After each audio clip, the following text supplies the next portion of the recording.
मतलब होता है घटाना। सब्ट्रैक्शन मतलब किसी बड़े नंबर से छोटे नंबर को घटाना। बड़े नंबर से हमेशा बड़े नंबर से छोटे नंबर को घटाया जाता है। जब आप बड़े हो जाइएगा तब आप पढ़िएगा नेगेटिव नंबर। अभी आप छोटे हैं, क्लास 2, 3, 4, 5, ये सभी को हमको क्या सीखना रहता है, नेगेटिव नंबर नहीं जानना रहता है। तो अब हम देखते हैं कि इसे जब इस प्रकार लिखा रहता है तो बच्चे क्या करते हैं, गलतियाँ क्या होती है कि क्वेश्चन नंबर 1 को हम सब पहले सॉल्व करेंगे। 70 फ्रॉम 403, तो बच्चे क्या करते हैं 70 माइनस 400 ऐसे 403 लिख देते हैं, जो कि रॉन्ग होता है। जो क्या होता है, रॉन्ग होता है। ये इसमें क्या हो जाता है, देखिए यहाँ पे 0 है तो ये वंस का नंबर है, तो हम इसको 100 के प्लेस में नहीं रख सकते हैं। उनके अपने प्लेस के अकॉर्डिंग उन्हें पहले जमाना रहता है। ठीक है, तो सबसे पहले देखिए यहाँ 70 है और 70 फ्रॉम 403 है, मतलब कि 403 में हमको 70 को माइनस करना है। तो 403 माइनस 70, ओके, इस प्रकार लिखिए। अब देखिए ये वंस के प्लेस में है, ये टेंस के प्लेस में है और ये 100 के प्लेस में। ठीक है, अब यहाँ देखिए 3 में 0 माइनस करेंगे तो क्या होगा, 3 में 0 माइनस करेंगे तो 3 में 0 माइनस हो गया। क्योंकि अब यहाँ पे कोई नंबर नहीं है तो 3 में 0 माइनस हो गया। अब यहाँ देखिए 0 में 7 माइनस करना है, तो 0 में 7 कैसे माइनस होगा, नहीं होगा ना। तो हमें बताना ये है, हमें जानना ये है क्या कि ये 0 10 है और इसका जो दोस्त है, इसका जो भाई है वो क्या है, उसके पास 400 रुपीज़ है। कितने हैं, यहाँ 400 इसके पास है। ये इसके पास 10 के कॉलम में कुछ नहीं है, लेकिन इसके 100 के कॉलम में 400 है। कितने 100 है, 400 है। तो ये अपने आप इससे अपने 400 के कॉलम से 100 मांगता है। कितना 100, तो ये इसे 100 देता है। तो इसके पास 3 हो गया, उसके पास 1 आया, 100 आया। क्या आया, 100। अब ये 10 क्या करता है कि इसके पास 10 ही रख सकता है। क्या रखता है, वो 10 का चिल्लर ही रख सकता है, वो 100 नहीं रख सकता है, वो 10 का चिल्लर ही रख सकता है।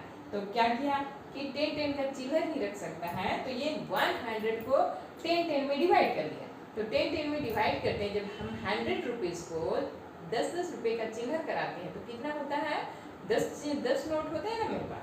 तो यहाँ पे आ गए 10 नोट, 10 रुपये के 10 नोट आ गए। ठीक है, अब 10 में से 7 माइनस कर दीजिए तो क्या हो गया, 3, और यहाँ 3 है तो 3 में तो कुछ माइनस नहीं होगा, तो हमारे पास कितना आ गया, 333। क्या आ गया, 333। इसी प्रकार हम सेकंड क्वेश्चन को सॉल्व करें। सेकंड क्वेश्चन को यहाँ सॉल्व करते हैं। यहाँ देखिए, यहाँ है 471 फ्रॉम 800, तो 800 को ऊपर लिखेंगे क्योंकि 800 हमारा बड़ा नंबर है। और 471, अब देखिए हम माइनस करेंगे। अब यहाँ पे देखिए ये वंस का प्लेस है तो ऊपर थोड़ा लिख दिए, 10 का प्लेस है और ये 100 का प्लेस है। हमेशा ये सब नंबर लिखते रहिए, इससे क्या हो जाता है, हम कंफर्म होते हैं कि कौन 1 के प्लेस में, कौन 10 के प्लेस में, आपका 100 के प्लेस में। अब यहाँ देखिए, यहाँ 0 से 1 माइनस नहीं हो सकता है, क्या कि हो सकता है, नहीं हो सकता है। तब ये क्या करेगा, ये 0 जो ये नंबर है इसके 1 के प्लेस में कुछ नहीं है, 10 के प्लेस में नहीं है, लेकिन इसके 100 के प्लेस में है। यानी कि इसके पास 800 रुपीज़ हैं। इसके पास कितने हैं, 800 रुपीज़ हैं और इसे माइनस करना है 400, तो माइनस तो करेगा ही। तो ये 0 1 वाला गया अपने 10 के यहाँ मांगने की, मुझे कुछ 1 10 दो या फिर 1 10 दो। अब ये 10 के पास भी कुछ नहीं है, तो 10 गया 100 के पास। ठीक है, 10 गया 100 के पास, 1 सीधे नहीं 100 के पास जाता है, 1 पहले 10 के पास जाता है फिर 100 के पास जाता है। तो 1 गया 10 के पास, 10 गया 100 के पास, तो ये इसको 1 10 दिया तो इसके पास 7 हो गया, और ये 100 इसे दिया तो 100 अभी मैंने बताया था कि क्या होता है, ये 10 का कॉलम है, 10 के कॉलम में बस 10 रुपया रखा जा सकता है। तो क्या करता है ये 10 के कॉलम में सिर्फ 10 रुपया रखा जा सकता है, तो वो इस 100 को 10 में डिवाइड कर देता है, तो उसके पास 10 रुपीज़ के नोट हो जाते हैं। अब ये 10 में से आप 7 अब देखिए माइनस कर सकते हैं, लेकिन यहाँ पे 1 भी आया हुआ है ना, 1 भी आया हुआ है कि मुझे भी एक नोट दो, मुझे भी है पैसे दो। तो ये अपने में से यहाँ पे 9 रुपीज 9 10 को रखता है, यहाँ कितना रखता है 9 10 को रखता है और उसके 1 10 देता है।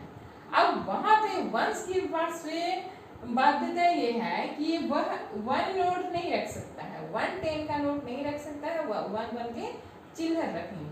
तो 1 की क्या करेंगे, वह 10 रुपए के चिल्लर हो गए, 1 रुपए के 10 सिक्के हो गए। एक नोट को अगर 1 रुपया में डिवाइड करेंगे तो 10 सिक्के हुए ना। अब डिवाइड कर दीजिए, 10 में से 1 डिवाइड हुआ तो 9 हो गया, 9 में से 7 डिवाइड हुआ तो 2 बचा, और यहाँ 7 में से 4 डिवाइड हुआ तो 3 बचा। इस प्रकार हमारा क्या हो गया 329। इस प्रकार हमारा क्या बच गया 329। अगर आप इसको चेक करना चाहते हैं तो देखिए चेक कैसे करेंगे, इन दोनों को आपस में प्लस कर दीजिए, ये नंबर आना चाहिए।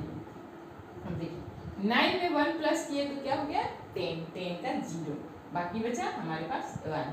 7 और 2 को प्लस करिए तो 9 हुआ, और ये जो बचा था उसको प्लस कर दिए तो 10, 10 का 0, बाकी बचा 1। 4 और 3 हो गया 7, और बाकी जो बचा था 1 हमारा वो हो गया 8। तो हमारा यहाँ 8 देखिए, तो ये हमने इसे चेक भी कर लिया कि हमारा जो माइनस है वो सही है या गलत। इस प्रकार आप बार बार कोशिश कीजिए, बार बार नहीं समझ में आता है तो बार बार देखिए, बार बार समझिए, ठीक है। आप जल्दी से सीख जाइएगा, ठीक है।